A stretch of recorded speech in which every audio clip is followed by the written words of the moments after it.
There's a part of you that you've been taught to hide. Not because it's evil, not because it's wrong, but because someone, somewhere, made you believe it was unacceptable. That part of you, your anger, your jealousy, your insecurity, your selfishness, you locked it away, buried it deep, and convinced yourself it didn't exist. But Carl Jung had a warning. He said, "Until you make the unconscious conscious, it will direct your life, and you will call it fate." You're not running from the world. You're running from your own shadow. Your shadow is everything you've repressed to survive, everything you weren't allowed to feel, everything you couldn't show. It's the part of you that had to disappear so you could be loved, accepted, safe. But here's the truth. You don't get to be whole by staying in the light. You get to be whole by turning around and facing the dark. This video is not here to shame you. It's here to wake you up. Because every time you sabotage yourself, people please, explode with rage, fall into cycles you can't explain, that's your shadow trying to speak. And until you listen, it will keep screaming. Ready to meet the part of you that's been in control this whole time? The biggest mistake people make is thinking their shadow is something to destroy. But your shadow isn't your enemy. It's not a demon to kill or a weakness to overcome. It's a wounded part of you that learned to survive in silence. That sarcasm you use to hide your pain, that overworking to prove your worth, that constant need to control everything around you, that's your shadow, begging for your attention. It's not trying to ruin your life. It's trying to protect you the only way it knows how. You see, when you were younger, certain emotions weren't welcome. Maybe it wasn't safe to be angry. Maybe your vulnerability was mocked. Maybe being too much got you rejected. So you adapted. You buried what wasn't accepted. And that's how your shadow was born. But here's the cost. When you reject parts of yourself, you don't get rid of them. You just hand them the keys to your subconscious. You don't choose your reactions anymore. Your shadow does. You don't set boundaries. You either explode or shut down. You don't know why you feel empty even when everything seems fine. That's the shadow running your life from behind the curtain. But there's a different way. A slower, deeper way. Not of controlling the shadow, but of meeting it. Not of fixing yourself, but finally listening. There's a voice inside you that never stops speaking. You just learned to ignore it because it made you uncomfortable. Because it reminded you of the things you didn't want to feel. Because it pointed to truths that hurt too much to face. But that voice never left. It just moved underground, into your reactions, your triggers, your numbness. The more you silenced it, the louder it became. Not with words, but with patterns you couldn't escape. Ever wonder why certain situations always push your buttons? Why you fall into the same emotional traps? Why you sabotage the things you say you want? It's not bad luck. It's not fate. It's your shadow, still trying to get your attention. And until you learn to listen, it will keep speaking in chaos. This journey isn't about becoming someone new. It's about finally facing the parts of you that were never allowed to exist. So if something inside you feels seen right now, don't turn away. Stay. Breathe. Let this be the moment you stop running. Because the shadow doesn't want to destroy you. It wants to be understood. If this is speaking to something deep in you, consider subscribing, not just for this channel, but for yourself, for the version of you that's ready to come home. Let's be honest. You've spent years trying to be good enough, calm enough, kind enough, polished, controlled, acceptable. But what happens when good becomes a cage? Every time you repress an emotion to keep the peace, you fracture a part of yourself. Every time you smile when you want to cry, stay silent when you want to scream, say, "It's fine," when it's not. You don't just betray your feelings. You betray your truth. And when that happens often enough, you lose touch with what's real. You don't know what you actually want. You don't trust your instincts. You feel disconnected from yourself because you are. This is what Carl Jung meant when he said the shadow is formed. The more you reject what's inside, the more it controls you from the dark. But there's a powerful truth here. You can't truly know yourself until you face what you've pushed away. You can't be whole by chopping yourself into pieces. You can't feel free while constantly suppressing what's real. Healing doesn't start by trying to fix your shadow. It begins when you finally acknowledge it exists.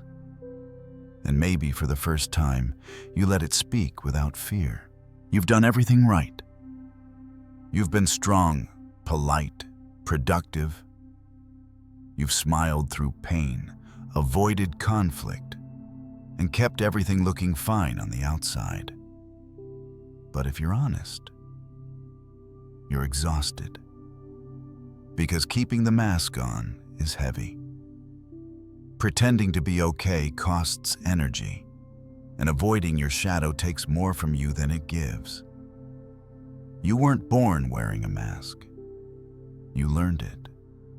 You learned to perform safety instead of feeling it. You learned to be pleasing instead of honest. You learned that certain parts of you had to disappear to be loved. And now, even when you're alone, you still perform. You censor your thoughts. You doubt your impulses. You filter every feeling through the question, will this make me lovable or rejected? This is the shadow at work, not just in what you hide, but in what you pretend to be. But here's the truth you've been avoiding. You don't heal by becoming more likable. You heal by becoming more authentic.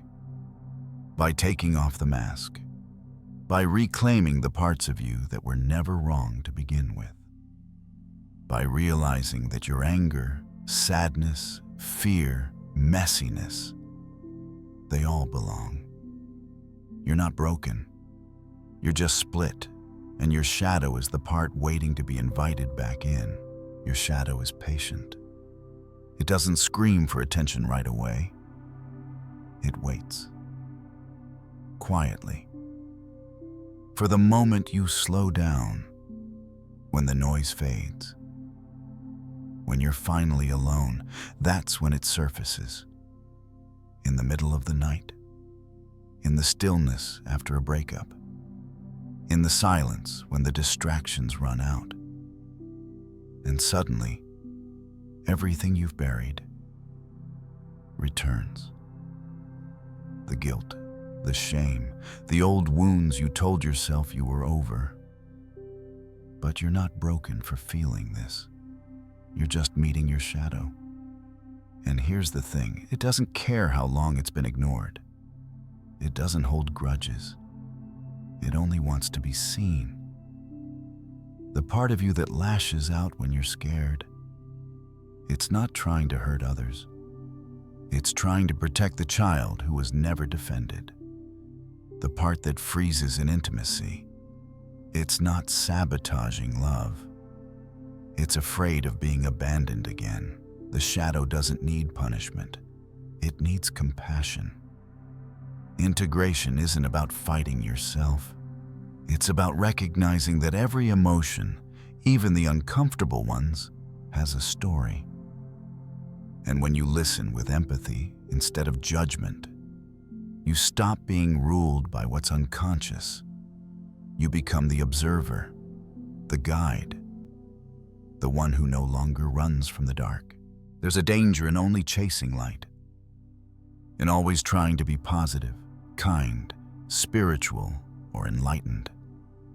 Because when you only allow the good parts of yourself to exist, you create a split inside you. One part shines. The other part festers in the dark.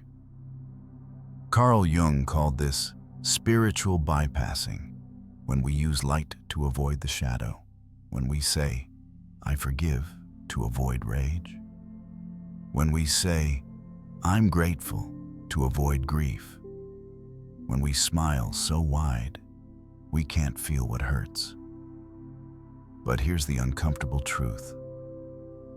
You can't selectively numb emotions. If you numb your rage, you also numb your joy. If you suppress your grief, you flatten your love. If you deny your fear, you lose access to your intuition. Wholeness doesn't come from staying in the light. It comes from walking through the dark with your eyes open. You weren't meant to be pure. You were meant to be whole, which means allowing contradiction, allowing tension, allowing your inner complexity to exist without shame. Because integration isn't about perfection, it's about honesty. And when you finally stop pretending to be above it all, you find something more real than peace. You find power, grounded, rooted, awake. What if the part of you you're most afraid of is also the source of your greatest strength? That's the paradox of the shadow. It hides not just your pain, but your power. Your boundaries live in the anger you suppress. Your clarity lives in the confusion you avoid. Your creativity lives in the chaos you fear. Your voice lives in the silence you were taught to keep. When you reject these parts of yourself, you don't become safer. You become smaller. And you wonder why you feel stuck, why you doubt yourself, why you struggle to take up space, speak your truth, or trust your instincts. It's because your power is buried under the mask you've worn to survive. But when you turn toward your shadow with compassion instead of fear, something changes. You stop reacting and start responding. You stop chasing validation and start standing in your truth. You stop running and finally feel free. You don't need to destroy your shadow. You need to reclaim it.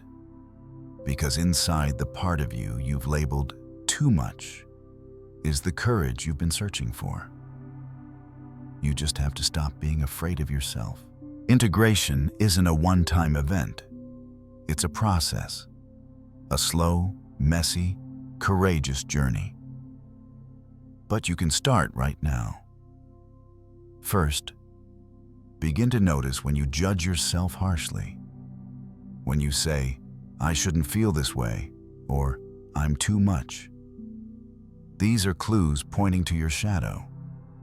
Next, give yourself permission to feel those unacceptable emotions. Anger, jealousy, fear, sadness. They're not weaknesses, they're part of your human experience. Try journaling. Write to the parts of you that feel rejected. Ask them what they need. Listen without trying to fix. Practice self-compassion. Remember, your shadow is not your enemy. It's your protector disguised. Seek safe spaces, whether it's therapy, trusted friends, or quiet reflection, where you can explore these parts without shame or defense. And most importantly, be patient. This journey isn't about perfection or speed. It's about showing up for yourself again and again. Because when you start integrating your shadow, you don't just heal, you become whole.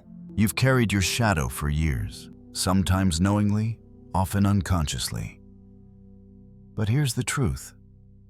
The shadow is not a burden to be escaped. It's a treasure to be discovered. When you master your shadow, you master your mind. You stop being ruled by fears, triggers, and hidden wounds. You gain freedom, the kind that comes from knowing yourself deeply, embracing your darkness, and walking through life whole. This mastery isn't about being perfect, it's about being real. Carl Jung said it best. One does not become enlightened by imagining figures of light, but by making the darkness conscious. So stop running. Stop hiding. Turn toward your shadow. Because inside that darkness lies your greatest power, waiting for you to claim it. Your journey to freedom begins now.